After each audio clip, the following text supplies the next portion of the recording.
Welcome back, everyone. Welcome to the channel for those who haven't seen.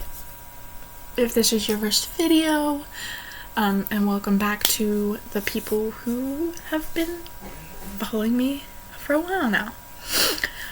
Today's video is a movie review. I absolutely love doing these. I think these have become my favorite videos to make, only because I am an absolute movie lover.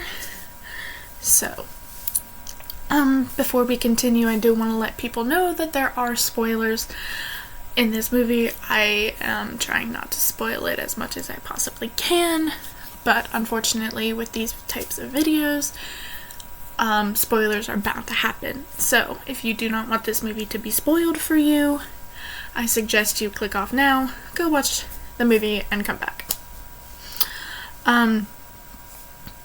And I want to start taking suggestions from you guys on movies to watch and review. So comment down below which ones you want me to watch next. So it has been a while since I've done one of these. The last one I did was over the summer when I talked about Stranger Things 4. Still not okay from that, by the way. And I am super excited to talk about this movie. Definitely one of my favorite movies of the year that I watched. And it's like really, like, in my opinion, it was really underrated too. The movie in question that I will be discussing today is called Smile, and I'm gonna quote what I said when I left the theater. Holy fuck, this movie was amazing. Its movie theater release was on September 30th of this year, and it was released to the streaming platform, specifically Paramount Plus, which is the company that made the movie, on November 15th of 2022. So, like, almost 2 weeks ago. I watched it twice, once in the theater and once when it hit Paramount Plus, and it was amazing both times. In my opinion, it's the movie that keeps on getting, because it gets scarier. It got scarier the second time I watched it. The running time of this movie is 1 hour and 55 minutes. So, it's not too bad. They managed to put a lot in the movie and make it actually scary and well paced, and kept it under 2 hours, which is two of the biggest requirements that I expect from a good movie. The writer and director of Smile is Parker Finn, and this movie was his directorial debut. So this is like his first major movie. He also wrote the screenplay for it, which is called Laura Doesn't Sleep, and it's really cool. I actually checked out the screenplay for it, and it was really, really good. I really liked it. If this movie was his first major movie and it was as good as I'm saying it is, I am definitely expecting some kick-ass movies from him. So maybe, if he's lucky, he'll be joining the greats like Jordan Peele, Stephen King, Stanley Kubrick, all of those. I am eagerly awaiting for his next movie. I legitimately can't wait to see if he's going to come out with more, because it's going to be exciting.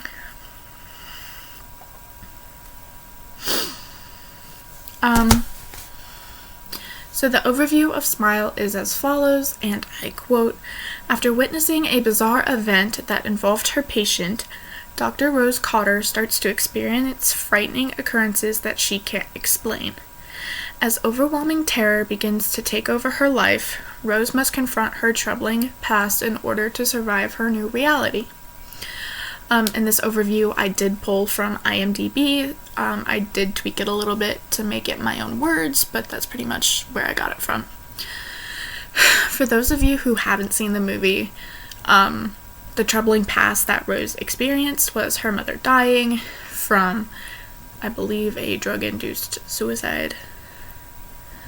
And Rose had still not processed it fully. And, this whole movie basically follows Rose as she tries to overcome this trauma that came from it.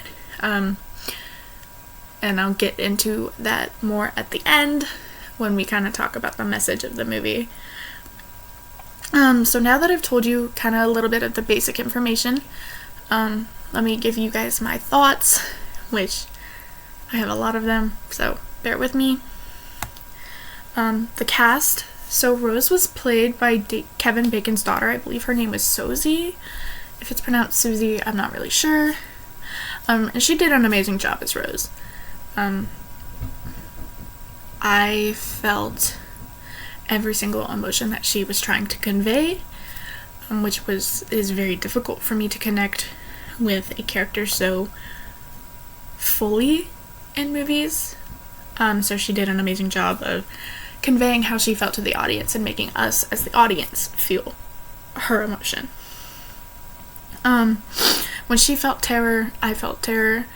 When she was sobbing or scared out of her mind, I felt the same way, and I wanted to cry with her.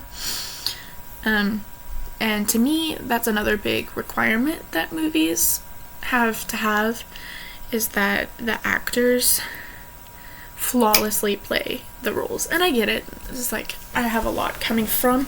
I have really high expectations for these types of movies, and not every performer is going to be flawless. There are going to be mistakes, and I completely understand that. So basically what I'm trying to say is she made me feel her emotions without overly trying, or like she's trying too hard. Second, the cast in general was amazing.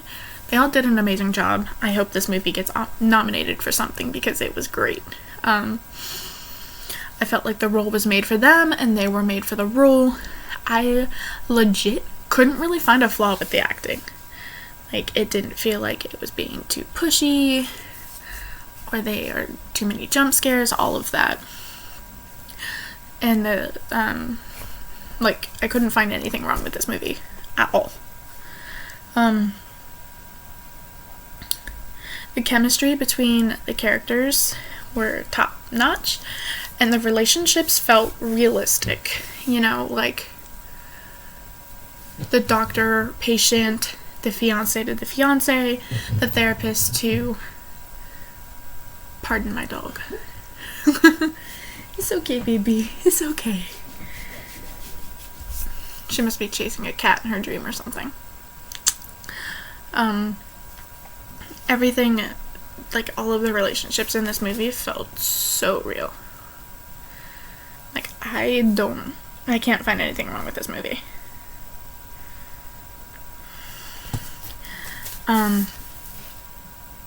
So the chemistry between the actors was top notch, and the kind of reactions from the audience were very appropriate for this movie. I felt like it's some of the best acting and directing and things I've seen in a long time. This flawless of a review is not normal for me. I feel like I always find something wrong with something. So I'm a little confuzzled myself. Now, for me, the biggest thing is the script. So we're going to talk about that next. To me, I feel like one of the biggest things in a good movie is how good the script is. Because even if the actor is an Oscar nominee or whatever, or, you know, like they've won awards in the past and they're really well known, if the script sucks, then the movie's gonna suck. That's just how it is, at least in my opinion.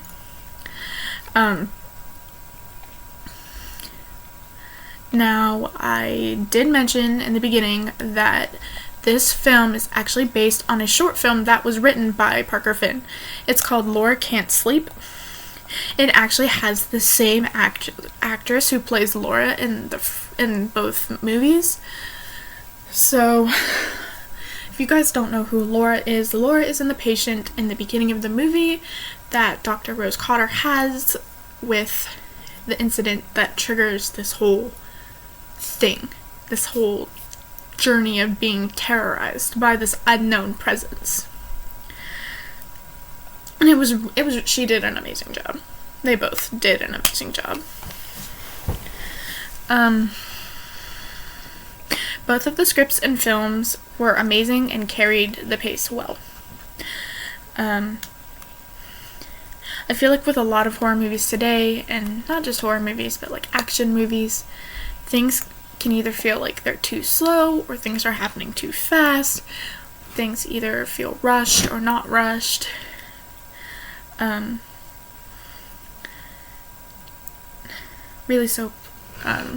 So you can either have one where you feel like it's taking forever for it to build to the climax, and then everything else happens really fast, or you have where it takes really quickly to build to the climax and then everything after just happens, where you kind of just want like this smooth, like just like good, really good pace. And Smile has that. Smile moved along really, really well, didn't go too fast or too slow, and I really liked it about that. Kept it under, like I said, the running time is 1 hour and 55 minutes, not counting ads or previews, depending on if you saw it in the theater or not, which is really, really great. Like, it's hard to fit everything you want to fit into a 2-hour movie, and Parker Finn and his team did a great job with that. So this entire time, the twists and turns of this movie had me on the edge of my seat, wondering what was going to happen next, and if my predictions were wrong or right. And actually, my predictions were wrong. I could not have been more far off what I thought was going to happen with this movie. Parker Finn proved me wrong. Overall, I thought this movie was amazing. The plot twists were perfectly placed, and it made it to where we as the audience never expected them to be there, and it made the atmosphere of the movie all the better. Like, everyone was, I swear, you could hear how deadly silent it was. People chewing their nails in anticipation. I swear to God. And to be honest with you, the ending of this movie had me fucked up. Like, the ending was not what I expected of this movie, and that is really, really good to me. Was that because Parker Finn is like, here's what everyone's gonna make it seem like it's gonna happen, and then he went and did something completely different. I honestly thought Rose was gonna make it out alive, and the curse would be lifted, but unfortunately the curse won, and Rose died. She lost her battle to her own demons. And therefore she passed the curse on to its next victim, continuing the seemingly endless cycle of trauma. The only way that you could get out of this circle was to kill somebody else.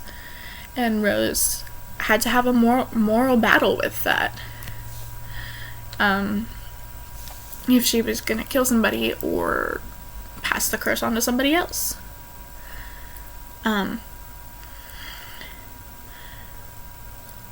I also feel like the ending was set up to where they could make a second one, and to be honest, I really hope they do.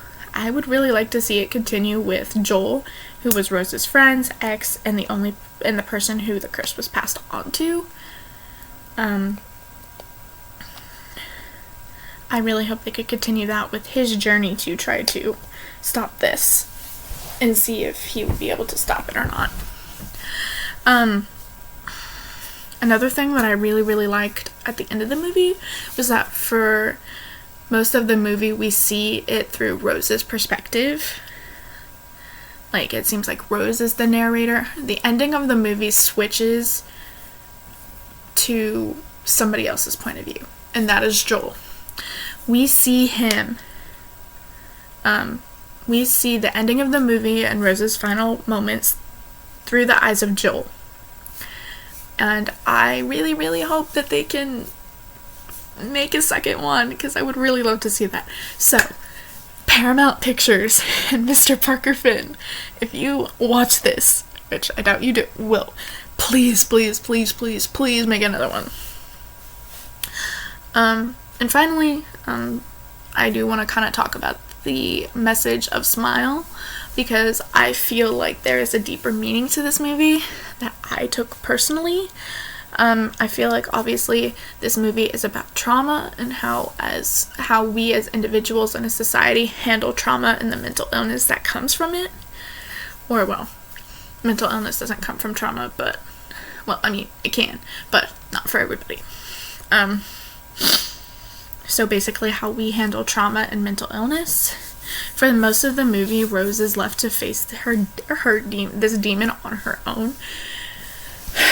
And the trauma of her mother's passing. She kind of was left to deal with it on her own, which I'm sure a lot of people in this world at some point in time have felt like that they are utterly alone in their battle with whatever they're dealing with. And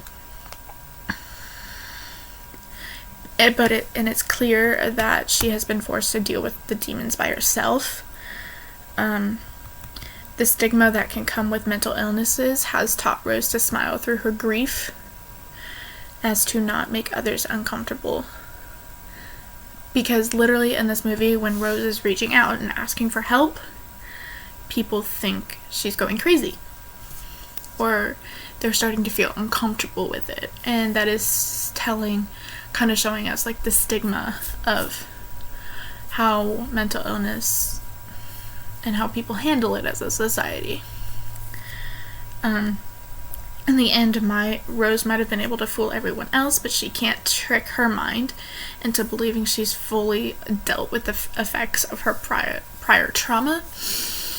And a really good quote that I kind of see is in the final battle before Rose succumbs to this curse that has been placed upon her. She says, "This is not real."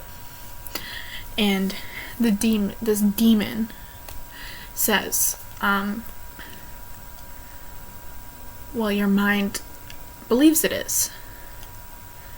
And unfortunately, you can't escape your own mind as much as Rose wanted to. She couldn't escape the dark abyss of what her mind had become. I really like how Finn leaves the question of whether or not Rose is being haunted by an actual supernatural being, or if it's her own ghosts returning up to the viewer. For him, the movie is more of a mediation on trauma and its rippling effects, rather than a definitive commentary on such a complicated subject. He said in this interview, where I kind of pulled this article from, he wanted Rose's journey to feel as honest as possible, even if it's really painful for people to watch it. And that's also another thing I really like, is because the movie, while it was really good, had a deeper meaning that people can relate to, that I myself can relate to. That's just what people think, but to me personally, I feel like this movie represents the people that the system fails. As Rose had asked people to help her multiple times throughout the movie, and everyone just thought she was losing her mind. And because of this, Rose lost her fight with that demon and passed the trauma of that on to somebody else. I also want to say, you guys, I know that last part was really deep, but if you guys are ever thinking you're alone, you're not. You have people in your lives who love you, who care for you, and are willing to help. And there are resources out there for people who can't help you. And I promise you, someone will help if you ask for it. So, yeah, overall, I give this movie a 10 out of 10. It was a great movie, and I will probably watch it a couple more times. I hope you guys loved this review, and if you want to watch Smile, it is currently streaming on Paramount Plus right now. Love you guys. Oh, my hip.